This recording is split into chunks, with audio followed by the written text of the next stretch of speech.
You're on the biggest show, the TV show in the world. So meeting Meryl and Hugh, did they ever see you on The Big Bang Theory? Well, it's hard to say because no one. Yes, I think. I mean, it's hard to avoid the show. I mean, you're on an airplane, and you'd have to jump off the airplane to avoid it. But I think they'd seen it and they were nice about it, but not. I don't think they were overly familiar. And Stephen Frears, the director, hadn't seen it, and I think in some ways it was helpful. Yeah. Because people can really. It's such a distinct character on the show, and this guy in the movie is completely different. This is a period piece in the 40s, and it's just a different thing. So it's nice when people are, not overly familiar. But I'd seen some of Meryl's work, and some of it, and she's a couple. I hope that she can continue to pay her health insurance with SAG. Right. Being on a show wwhere you're so smart, has it made you more condescending in real life? Like you know everything now?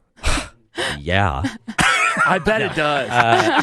It just showed me how dumb I am. Yeah. When you have, the amount of I have to look up so much on that show on Google. Not myself, but what does this word mean? And so I've learned a little bit, but no, it's just highlighted my ignorance, which it's always. Do you have What one this word show that does to me? Yeah, good. I'm gonna be It's like honest medical with you. shows. It's so smart. How do you learn that jargon? Yeah. Yeah. I mean, I said here, Kelly graduated college. I didn't even know they had 4 years of college. I know, right? Yeah, I did too. I thought we were done after 2 years. Yeah. I realized I was invited back. I was like, that's nicer than my finish.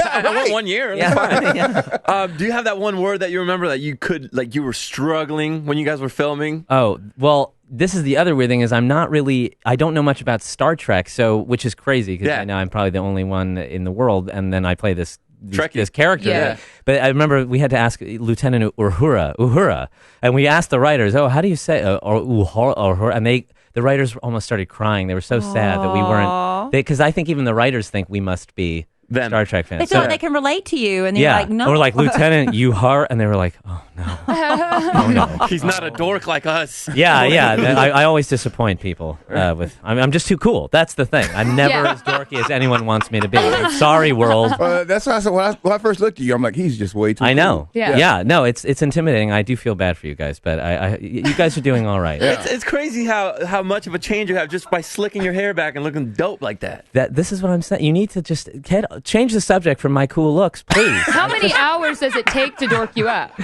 In the makeup room. Well, that's the only thing I know about Star Trek. I have more makeup than any of the characters on Star Trek just to make me look dorky. They have to. It's like a lot of prosthetics.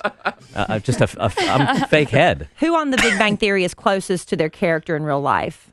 Ooh. Well, Parsons? I can get in trouble for saying No. that. You're not going to get in trouble because you know what? You're the coolest. Okay, well, I'll have to say Mayim, who plays Amy, only because she is a neuroscientist. So she actually has a degree. She's actually smart. And sometimes they even say, "Hey, is this accurate? Is this how you would dissect a brain?" They don't ask any of those questions. They know that we don't even know what a brain looks like because we only have really half a brain between the majority of us. So she's the real she's the real scientist, I guess. And that's the diplomatic answer. That's very good. Well done. Way to sidestep it. Yeah. Oh my God!